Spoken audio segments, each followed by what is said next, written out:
परवरदिगार की तरफ से ये आफत है, every bed is full, oxygen beds are full, oxygen concentrators लेके, ऑक्सीजन सिलेंडर्स लेके घर पे हैं, उनकी सैचुरेशन डाउन है, they are treating themselves at home. जिस तरह से हालात हैं, हज़ारों की तादाद में अगर लोगों को ऑक्सीजन की ज़रूरत पड़ेगी तो कोई भी दुनिया का हेल्थ केयर सिस्टम उसको कोप अप नहीं कर सकता। जम्मू कश्मीर घाटी के अंदर कोविड-19 की महामारी सेकेंड वेव में अगर देखें, अभी कुछ ही वक्त में पूरी तरीके से हालात जो है जम्मू कश्मीर घाटी के अंदर इस कोविड-19 की महामारी की वजह से बदल गए। जम्मू कश्मीर राज्य से बाहर अगर देखें, बाकी अदर डिस्ट्रिक्ट स्टेट्स की अगर बात करें, हज़ारों की तादाद में पेशेंट्स की डेथ हो रही है। कुछ लोग हॉस्पिटल के गेट पे ऊपर मर रहे हैं या कुछ लोग हॉस्पिटल के अंदर। आखिरकार कारण क्या है? इस कोविड-19 के अंदर ऐसी क्या चेंज आई जिसकी वजह से इतनी कुछ स्थिति जो है शॉर्ट टाइम में बदल गई?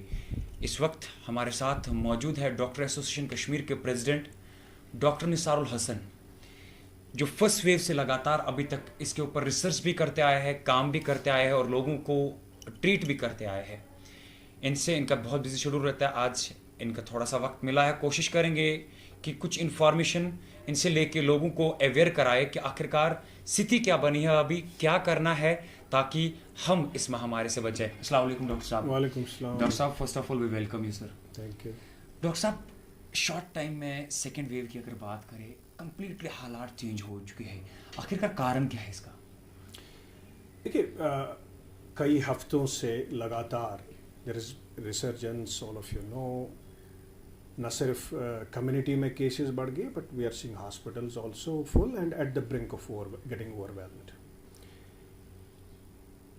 आपने सवाल पूछा कि कारण क्या है। 2-3 हफ्ते पहले वही बिहेवियर था कश्मीर में लोगों का टुवर्ड्स कोविड, और उसके बाद जब अचानक केसेस बढ़ गए, it was 2 digits number just 3 weeks back and abruptly it's in thousands now. You had the same behavior 3 हफ्ते पहले, लोग वैसा ही बिहेवियर करते हैं जो आज करते हैं।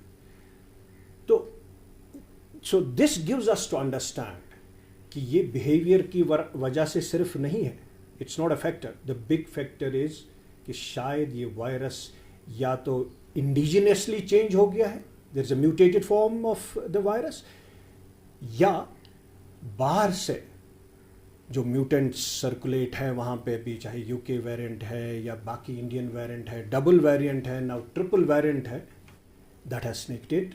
क्योंकि काफ़ी सारे कई हफ्तों से टूरिस्ट का लगातार इन्फ्लक्स हो रहा था और आज भी हो रहा है, लगातार हो रहा है। बिकॉज ऑफ दैट या तो वो वहाँ से कोई वेरिएंट लेके यहाँ पे आ गया है जो सर्कुलेट होके फिर फैल गया, या कोई इमर्ज इंडिजिनियस वेरिएंट इमर्ज हो गया कश्मीर में।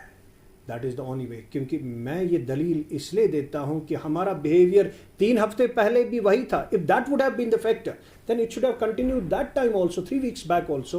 We just had a single digit number or 2 digit number. Now the cases are in thousands and deaths are in scores every day. For the last 4 days, you have 100 deaths already.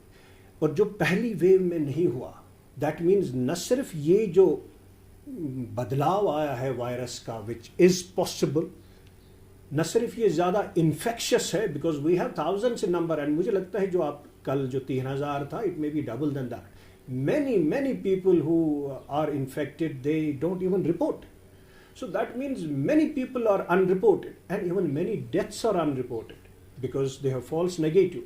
अगर ये variant है, आपका RT-PCR काफ़ी लोगों को negative आता है, और हम देखते हैं अस्पताल में उनका CT is consistent with the COVID, but their RT-PCR is negative. सो इन हालात में मुझे लगता है जो ऑफिशियल फिगर्स है, they are an underestimate, इससे ज़्यादा केसेस है। So one big factor for जो आप बोल रहे थे वजह क्या हो सकती है, वजह यही हो सकती है possibly we are dealing with a mutated strain. अब आप मुझे बोलोगे ये कैसे आप मुमकिन है, हमने तो भेजा है सैम्पल्स, उसमें तो सिर्फ एक ही जो है दैट N44.0K जो वेरिएंट है, इंडियन वेरिएंट, वो पॉजिटिव आ गया है। लेकिन जब तक ना आप देखो, वी हैव अराउंड 1.5 लाख का जो है पॉजिटिव केसेस का यहाँ पे जो मैग्नीट्यूड है, उसमें से आपको मिनिमम 5% होने चाहिए कि that you should send them for genetic analysis. तब आपको पता चलेगा कि यहाँ पे वेरिएंट है कि नहीं है। जब तक ना आप 7-8 हज़ार सैंपल इसमें बेच के बाहर वहाँ से एनालिसिस आओगे तभी पता चलेगा। That means you have to send more samples for genetic testings to know whether there is a mutant in Kashmir. हाँ, दूसरा फैक्टर, second big factor obviously is कि दैट कोविड अप्रोप्रिएट बिहेवियर की मास्किंग अभी नहीं है। उस हिसाब से अब थोड़ा सा फियर जनरेट हो गया है कि people have started wearing the masks once they are in. Third very important factor जो है कि many people are unvaccinated, unprotected. That means अभी जो वैक्सीन है, हमारा रेट जो है, just few lakh people are vaccinated in 1.25 crore population. That means around 98% population is unvaccinated, so they are vulnerable to the virus. That is why ये जो virus का resurgence हो गया, because people are susceptible. As long as people are susceptible, this virus will keep on coming in waves. एक मकदार, एक बहुत बड़ा मैग्नीट्यूड है जो अनप्रोटेक्टेड है, सो वायरस विल फाइंड पीपल। जहाँ जहाँ भी इसको लगेगा कि अनप्रोटेक्टेड है, अनवैक्सीनेटेड है, वहाँ ये जाएगा। सो जब तक हमारा जो पब्लिक है यहाँ पे अनवैक्सीनेटेड है, तब तक we will keep on seeing these waves. Doctor साहब, आपने कल अगर एक स्टेटमेंट आपका सामने आया था जिसमें आपने रिक्वेस्ट करी थी एलजी गवर्नमेंट को या एडमिनिस्ट्रेशन को कि लॉकडाउन इम्पोज करे। डॉक्टर साहब, पेशेंट्स की तादाद पिछले 10-4 दिनों की अगर बताते चलो आपको कि 11,000 के आसपास केसेस हमारे पास आए। रिकवरीज की अगर बात करें 3500 रिकवरीज हमारे पास है। इसी मंथ अप्रैल की अगर बात करें 210 डेथ्स अभी तक कोविड-19 की वजह से है। ग्राउंड जीरो पे नाइट कर्फ्यू लगाया जा रहा है। ग्राउंड जीरो पे अगर देखें सोशल सेक्शन 144 इम्पोज किया जा रहा है, लेकिन ऑन द ग्राउंड रियलिटी अगर देखें वो दूर दूर तक नजर नहीं आ रही है। तो क्या हो सकता है आगे? अगरचे ये लॉकडाउन की आपने बात करी, क्या कुछ देख के आपने लॉकडाउन के बारे में बात करी? देखिए इमरान साहब, मैं एक एक्सपर्ट हूँ। Whatever I will see, I have to base my decision on the data.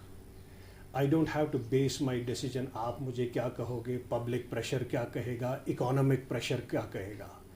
मैं जो देखता हूँ एज पर द डाटा, ऐसे हालात हमने पहली वेव में भी नहीं देखे थे।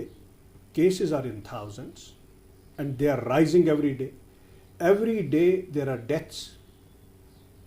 और मैं अभी अस्पताल जो कोविड वार्ड से राउंड करके आया, every bed is full, oxygen beds are full, ICUs are full. काफ़ी सारे मेरे पेशेंट्स हैं who need ICUs, they do not have. काफ़ी सारे पेशेंट्स हैं who need ventilators, they do not have. इन हालात में जब आपके patients who are dying without ICU beds, who are dying without ventilators, इन हालात में आप क्या कहोगे? You want that this place should go like Delhi, this place should go like Maharashtra first, so that people will die on roads, so that you will see people dying on corridors, then you will reimpose the. Each and every life is important. For me, even one life is somebody's son. For me, even one life is somebody's daughter. Young people are dying in front of me and I will keep mum as an expert. I have certain obligations. मैं expert इसलिए नहीं बना हूँ कि that I will dance to the tunes of somebody, I will have some masters, I will tell no सब goody गुडी है। मैं वही कहूँगा जो मुझे साइंस कहता है, मैं वही कहूँगा जो डाटा मुझे कहता है। डाटा ये कहता है cases are rising, deaths are rising, your hospitals are full, it will get overwhelmed, your institutions will collapse if you will not impose right now social measures in the form of a lockdown. We will be having a situation which will be difficult to control. ये 1 या 2 हफ्ता it is worth rather than having more deaths. You have to protect deaths. You have certain obligations to protect the lives of people. आज 25 मर गए, कोई बात नहीं। यही कहने आप मुझे चाहते हो? यही कहूँगा मैं। नहीं डॉक्टर साहब, मैं और भी यही कहना चाहते हो कि आप 25 मर गए, कोई बात नहीं। मेरे लिए एक जिंदगी, it's a preventable death, it's not cancer my dear. You can prevent the death of by just not having the virus. How is it that possible? आपका जो है यहाँ पे people don't trust you.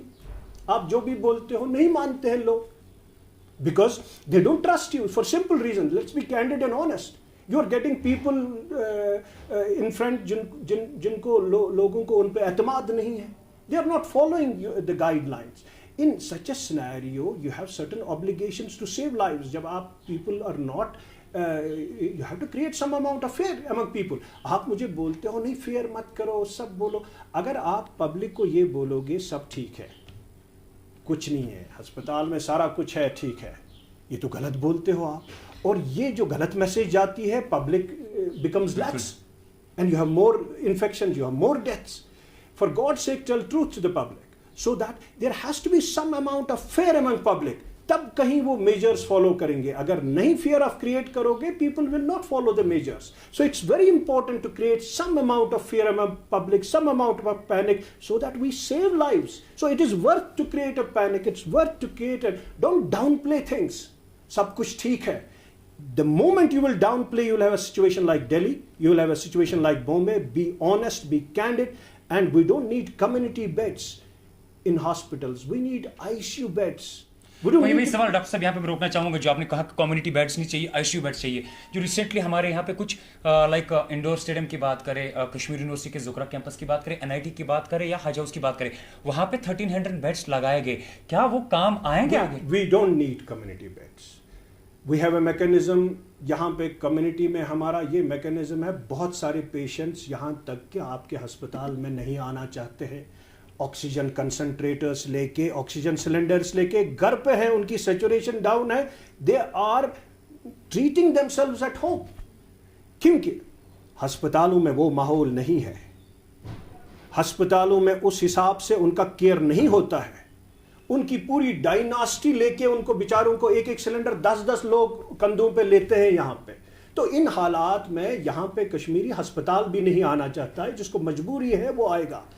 गरीब से गरीब आदमी को मैंने देखा है कि ऑक्सीजन सिलेंडर बाई करते हुए, हालांकि उससे मैंने देखा, कल भी मैंने स्टेटमेंट दिया था कि you are delaying the hospitalisation. जब मैंने बहुत सारे लोगों को फ़ोन किया उस स्टेटमेंट के बाद, उन्होंने कहा कि किन हालात में आपके पेशेंट वहाँ जाएंगे, वहाँ तो हमको खुद सारा कुछ करना पड़ता है. कंधों पे सिलेंडर डाल, इससे बेहतर है हमने समझा कि घर में ही हम ऑक्सीजन सिलेंडर लाएंगे. जब तक है हमारा पेशेंट तब तक हम देखेंगे. लेकिन जो एनवायरनमेंट है अस्पतालों का क्रिएट करना, वो ज़्यादा ज़रूरी है बनिस्बत कि आप कम्युनिटी सेंटर्स. हमको खाना नहीं खिलाना है लोगों को मेरे भाई. इस वक्त वो सिचुएशन है, हमको काउंटिंग नहीं करनी है कितने आ गए, कितने कम हो गए, कितने. That stage is a little lower. हमको ज़्यादा ज़रूरी है कि ICU बेड्स क्रिएट करो. जो आप बोलते हो कि इंडोर स्टेडियम हमने क्रिएट करे 500 beds, that will be doing a harm. क्योंकि ये जो वायरस है इंडोर सेटिंग्स में ज़्यादा फैलता है. अगर आप 10,000 लोगों को कम्युनिटी सेंटर में डालोगे, that will be A super spreader. उसी से तो फैल जाएगा. आउटडोर में आप ये वायरस नहीं फैलता है मेरे भाई, ये इंडोर सेटिंग में फैलता है. क्योंकि ये एयरबॉर्न है and it can go in that centre like wild fire. We do not need community beds. We have no problem vis-a-vis regular beds. We can keep those regular bed people in their homes also. We want to save people. And that is by way of ICU beds, which are not in sufficient quantity. We want that peripheral hospitals should be prepared so that they take some load, so that everything does not come to the city hospitals. Dr. Saab, I have lost 2 questions to you. This situation will be remain same in future. Are we able to handle it? No. जिस तरीके से ये virus तेज़ी से फैल रहा है, जब केसेस की तादाद आपको ज़्यादा होगी, तो invariably, mathematically, you will have more hospitalizations or more deaths. So that time it's difficult for any healthcare system to cope up. You're seeing in other states where Delhi में इतने बड़े बड़े अस्पताल होके भी they're not able to cope. हमारे पास तो कुछ नहीं है. And then the attitude which we have with the medical professionals, with the doctors. So उस लिहाज से मेरा ये मानना है कि अगर सिचुएशन ऐसी रही and government will not enforce strict measures immediately, we will be in a situation where we will not be able to handle the incoming patients, we will not be able to cope up with the rush of the patients, and our healthcare system will collapse. तो last में doctor साहब और एक सवाल, recently एक press conference का इनेकाद किया गया था जिसमें जाके हमारे सीनियर ऑफिशियल्स का कहना था कि हमारे पास इन जगहों पे हमारे ऑक्सीजन प्लांट्स है, हमारे पास इतने ऑक्सीजन सिलेंडर्स है, इतने ऑक्सीजन कॉन्सेंट्रेटर्स है या वेंटिलेटर्स है।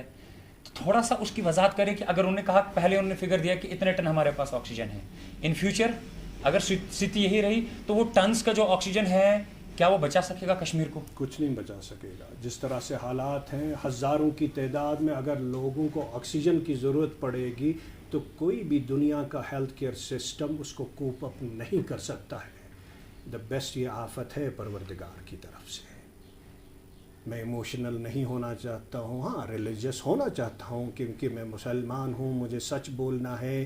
परवरदिगार की तरफ से ये आफत है, हाँ इम्तिहान भी हो सकता है, लेकिन मुझे लगता है ये इतनी बड़ी आफत है कि अगर परवरदिगार हमारे ऊपर रहम नहीं करेगा, मुझे लगता है कि सिचुएशन हमारे कंट्रोल से बाहर है। ऑक्सीजन क्या, आप पूरी दुनिया का ऑक्सीजन ले आओगे तब भी वो कम पड़ेगा।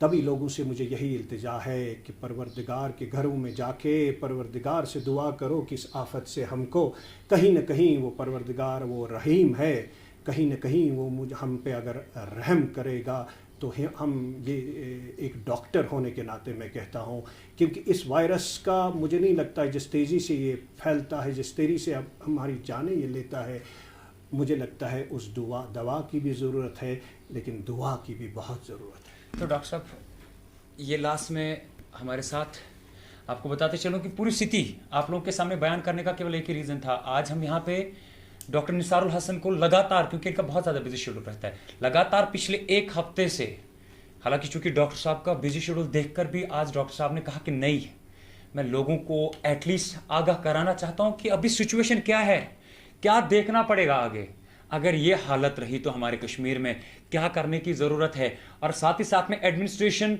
के जो दावे थे या जो बातें थे उनका भी आंसर हमने हमारे मेडिकल एक्सपर्ट्स जिसके ऊपर, जिनको हम इंसानियत का खुदा मानते हैं और हमारे कश्मीर में एक नून फेस है, एक्सपर्ट है, इनसे ज़्यादा हमें अवेयर कौन कर सकता है ग्राउंड ज़ीरो पे। तो हमारी तरफ से भी गुजारिश है आप लोगों से कि जो कुछ भी डॉक्टर साहब ने कहा, बराए मेहरबानी करके इन बातों को अपने जहन में रख के आगे शेयर करने की कोशिश करें या ग्राउंड ज़ीरो पे इनकी इम्प्लीमेंट करें। डॉक्टर साहब इतने बिजी शेड्यूल में अपना वक्त देने के लिए आपका बहुत बहुत शुक्रिया सर।